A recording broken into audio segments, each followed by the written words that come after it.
ओम शांति। आज 16 मई 2024 के साकार महावाक्य। बाप दादा मधुबन। मीठे बाबा कहते, मीठे बच्चे, अपने को सुधारने के लिए अटेंशन दो, दैवी गुण धारण करो। बाप कभी किसी पर नाराज नहीं होते, शिक्षा देते हैं, इसमें डरने की बात नहीं। आज का प्रश्न है, बच्चों को कौन सी एक स्मृति रहे तो टाइम वेस्ट ना करे। उत्तर देते हैं बाबा, यह संगम का समय है, बहुत ऊंची लॉटरी मिली है। बाप हमें हीरे जैसा देवता बना रहे हैं। यह स्मृति रहे तो कभी भी टाइम वेस्ट ना करे। यह नॉलेज सोर्स ऑफ इनकम है, इसलिए पढ़ाई कभी मिस ना हो।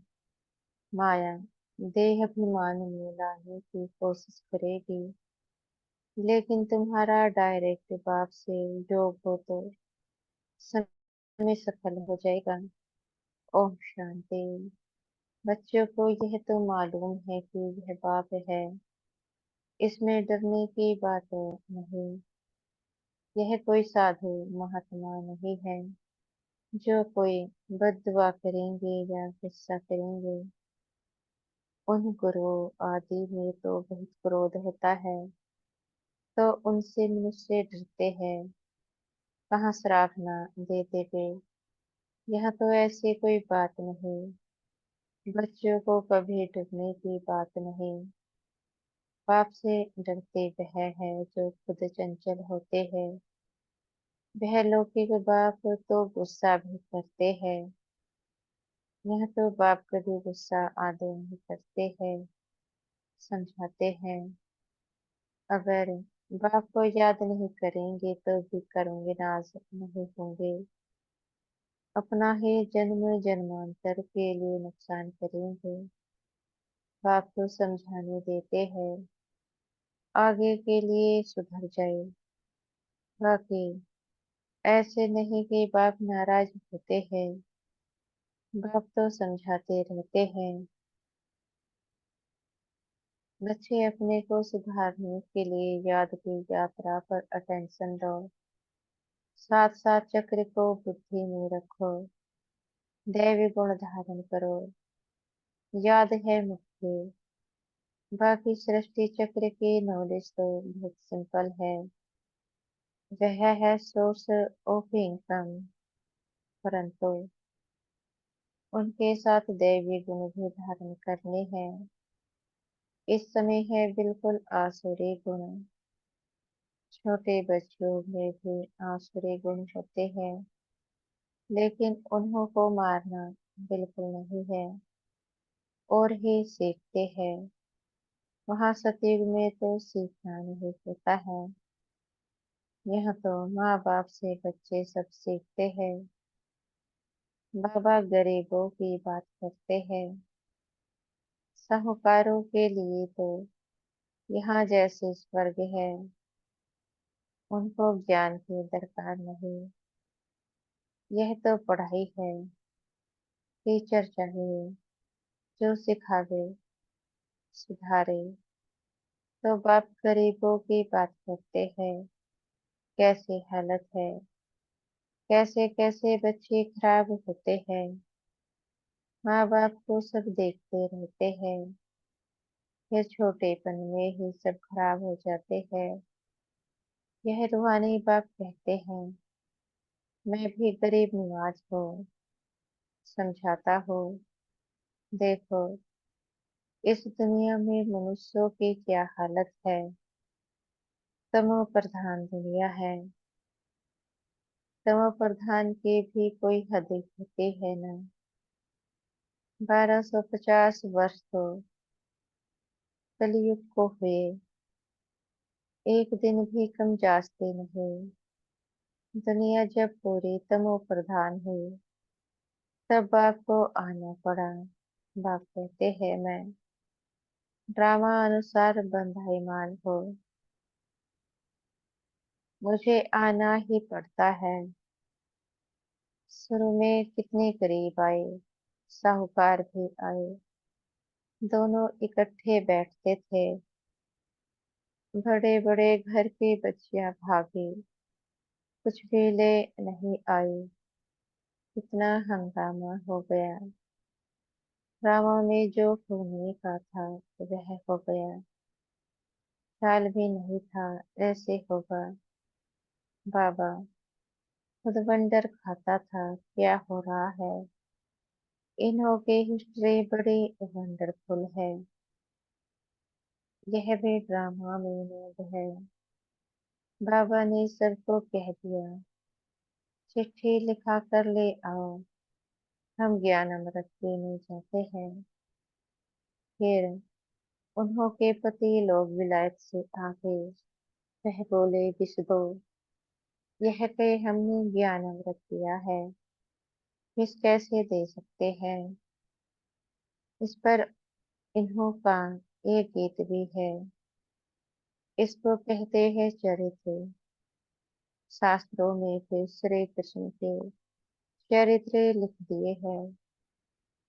श्री कृष्ण की तो बात हो न सके, तो यह सब ड्रामा में नहीं है। नाटक में यह सब होता है। हंसी खुड़ी आगे आगे। यह तो दोनों बाप कहते हैं, हमने कुछ भी नहीं किया। यह तो ड्रामा का खेल चल रहा है। छोटे छोटे बच्चे आ गए।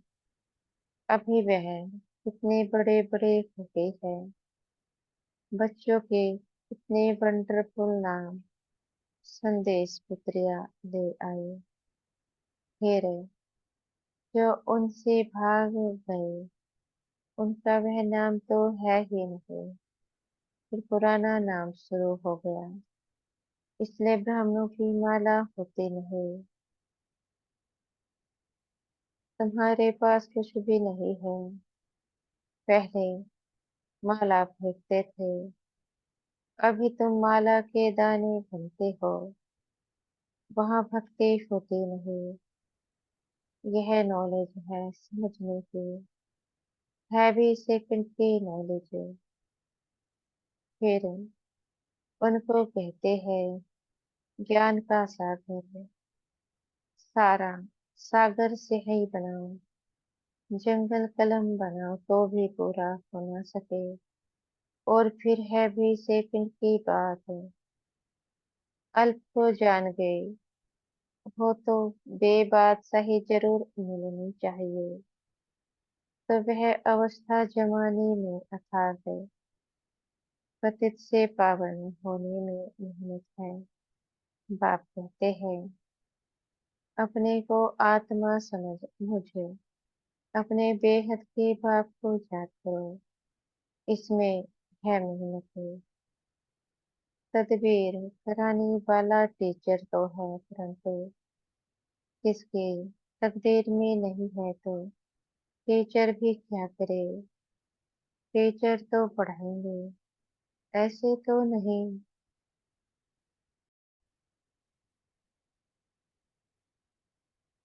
ऐसे तो नहीं रिश्वत लेकर पास कर देंगे। यह तो बच्चे समझते हैं। यह बाप दादा दोनों इकट्ठे हैं।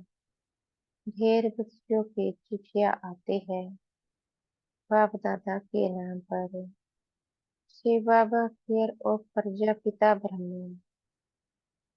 बाप से वर्षा लेते हो, इस दादा द्वारा त्रिमूर्ति में है। ब्रह्मा द्वारा स्थापना कराते हैं। ब्रह्मा को क्रिएटर नहीं कहेंगे। बेहद का क्रिएटर तो वह बाप ही है। प्रजापिता ब्रह्मा भी बेहद का हो गया। प्रजापिता ब्रह्मा है तो बहुत प्रजा हो जाएगी। सब कहते हैं great great grand father. Shri Baba को ग्रेट ग्रेट ग्रैंड फादर नहीं कहेंगे। वह तो सभी आत्माओं का बाप हो गया। आत्माएं सभी भाई भाई है। फिर बहन भाई होते हैं।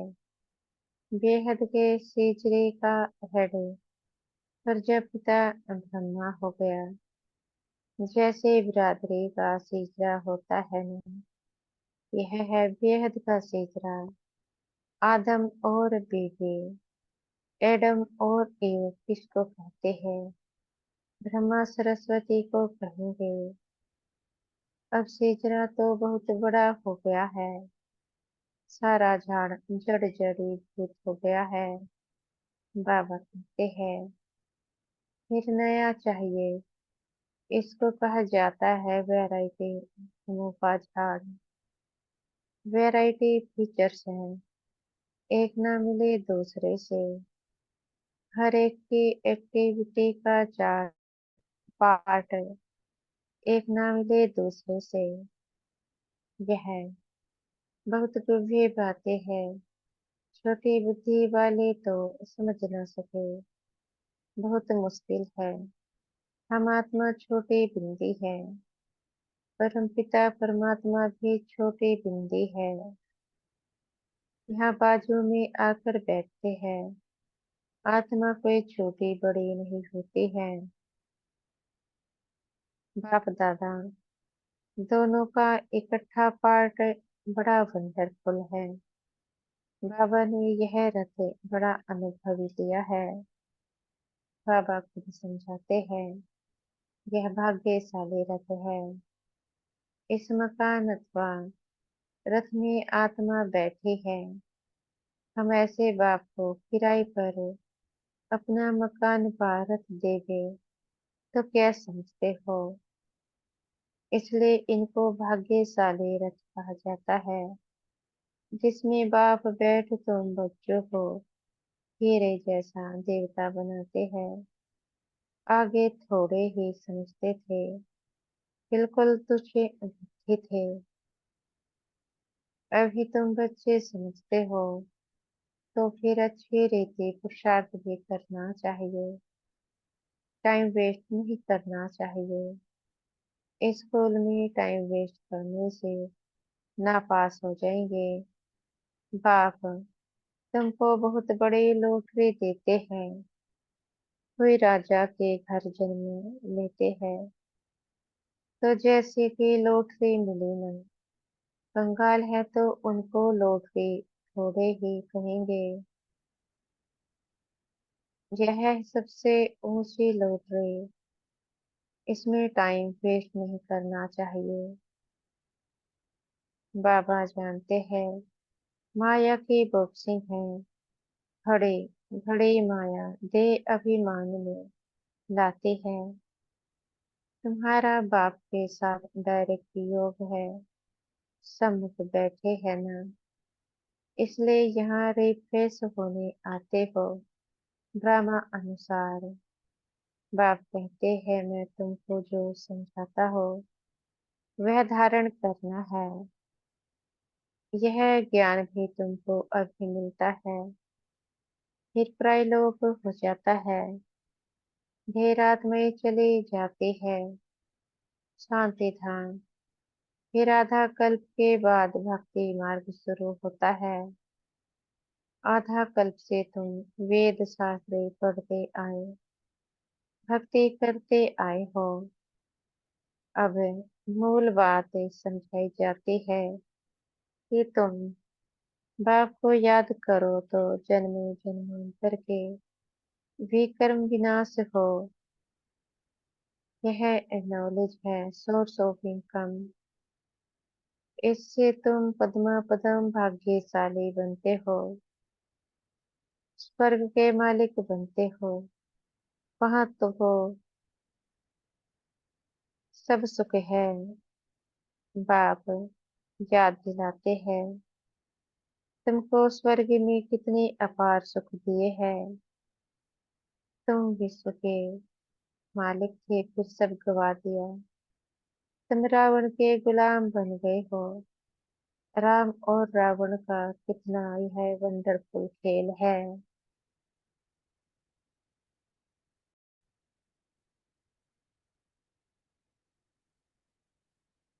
यह फिर भी होगा, अनादि बना बनाया खेल है। स्वर्ग में तुम एवर हेल्दी वेल्दी रहते हो।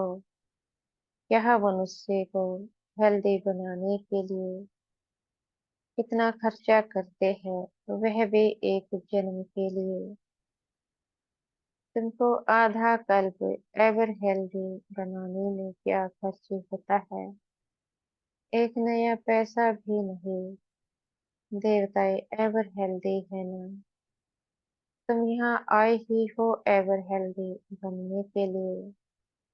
एक बाप के बिगाड़े सर्व को एवर हेल्दी और कोई बना न सके। तुम अभी सर्वगुण संपन्न बन रहे हो। अभी तुम संगम पर हो। बाप तुमको नई दुनिया का मालिक बना रहे हैं। ड्रामा प्लान अनुसार जब तक ब्राह्मण न बने तब तक देवता बन न सके। जब तक पुरुषोत्तम संगम युग पर बाप से पुरुषोत्तम बनने न आए तो देवता बन न सके। अच्छा, आज बाबा ने रूहानी ड्रिल भी सिखाई, नॉलेज भी सुनाई, बच्चों को सावधान भी किया। गफलत नहीं करो, उल्टा सुल्टा बोलो भी नहीं, शांति में रहो और बाप को याद करो। अच्छा, मीठे मीठे से खिल दे बच्चों प्रति, माता पिता बाप दादा का याद प्यार और गुड मॉर्निंग। रूहानी बाप की रूहानी बच्चों को नमस्ते। हम बच्चों के भी मीठे प्यारे बाप दादाजी को याद प्यार गुड मॉर्निंग और नमस्ते। धारणा के लिए मुख्य सार। पहला पॉइंट है, विकर्म विनाश कर स्वयं को सुधारने के लिए याद की यात्रा पर पूरा अटेंशन देना है, दैवी गुण धारण करने हैं। दूसरा पॉइंट है, देवता बनने के लिए संगम युग पर पुरुषोत्तम बनने का पुरुषार्थ करना है। गफलत में अपना टाइम वेस्ट नहीं करना है। आज का वरदान है हमारे सतगुरु जी हमें आज का वरदान दे रहे हैं। ज्ञान के श्रेष्ठ खजानों को महादानी बन, दान करने वाले मास्टर ज्ञान सागर भव। ज्ञान के श्रेष्ठ खजानों को महादानी बन, दान करने वाले मास्टर ज्ञान सागर भव। जैसे बाप ज्ञान का सागर है, ऐसे मास्टर ज्ञान सागर बन सदा औरों को ज्ञान दान ज्ञान दान देते रहो। ज्ञान का कितना श्रेष्ठ खजाना आप बच्चों के पास है। उसी खजाने से भरपूर बन याद के अनुभवों से औरों की सेवा करो। जो भी खजाने मिले हैं महादानी बन उनका दान करते रहो, क्योंकि यह खजाने जितना दान करेंगे उतना और भी बढ़ते जाएंगे। महादानी बनना अर्थात देना नहीं, अर्थात महादानी बनना अर्थात देना नहीं बल्कि और भी भरना। आज का स्लोगन है, जीवन मुक्त के साथ देह से न्यारी विदेही बनना। यह है पुरुषार्थ की लास्ट स्टेज। जीवन मुक्त के साथ देह से न्यारे विदेही बनना, यह है पुरुषार्थ की लास्ट स्टेज। मातेश्वरी जी के मधुर महावाक्य। गुप्त वेश धारे परमात्मा के आगे कन्याओं माताओं का संन्यास। अभी दुनियाई मनुष्यों को यह विचार तो आना चाहिए कि इन कन्याओं माताओं ने संन्यास क्यों लिया है। यह कोई हठयोग कर्म संन्यास नहीं है, परंतु बिल्कुल सहज योग राजयोग कर्मयोग संन्यास जरूर है। परमात्मा खुद आए जीते जी देह सहित देह के सभी कर्मेंद्रियों का मन से संन्यास कराता है, अर्थात पांच विकारों का संपूर्ण संन्यास करना जरूर है। परमात्मा आए कहता है, दे दान तो छुटे ग्रहण, अब माया का यह ग्रहण जो आधा कल्प से लगा हुआ है, इससे आत्मा काली अर्थात पतित बन गई है। उनको फिर से पवित्र बनाना है। देखो देवताओं की आत्माएं कितनी पवित्र और चमत्कारी है। जब सोल पवित्र है तो तन भी निरोगी पवित्र मिलता है। अब यह भी संन्यास तब हो सकता है जब पहले कुछ चीज मिलती है। गरीब का बालक साहूकार की गोद में जाता है तो जरूर कुछ देख गोद लेता है, परंतु साहूकार का बालक गरीब की गोद में नहीं जा सकता। यहाँ तो यह कोई अनाथ आश्रम नहीं है। यहाँ तो बड़े बड़े धनवान कुलवान माताएं कन्याएं हैं, जिन्हों के दुनियाई लोग अब भी चाहते हैं कि घर में वापस आ जाए, परंतु इन्होंने क्या प्राप्त किया जो उस मायावी धन पदार्थ अर्थात सर्वस्व संन्यास किया है, तो जरूर उनसे उन्हों को जास्ती सुख शांति की प्राप्ति हुई। तभी तो उस धन पदार्थ को ठोकर मार दी है। जैसे राजा गोपीचंद ने अथवा मीरा ने रानी कनिका अथवा राजाई का संन्यास कर लिया।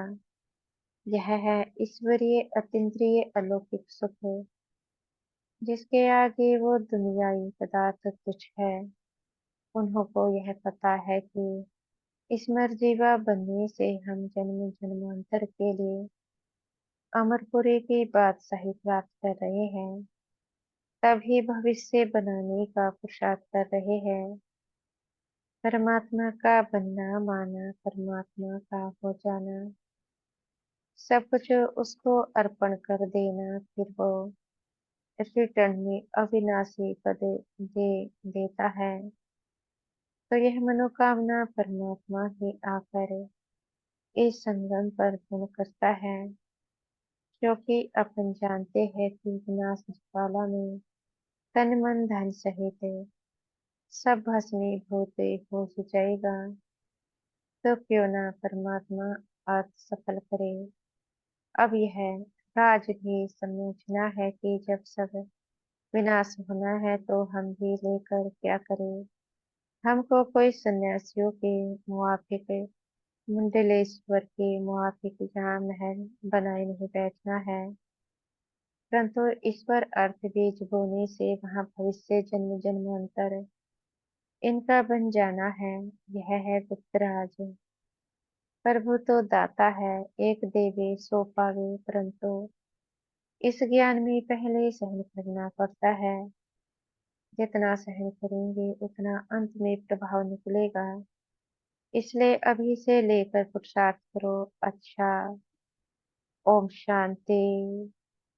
शुक्रिया हमारे मीठे प्यारे बाप दादा जी का, मीठे टीचर जी का, मीठे सतगुरु जी का आपका बेहद का शुक्रिया।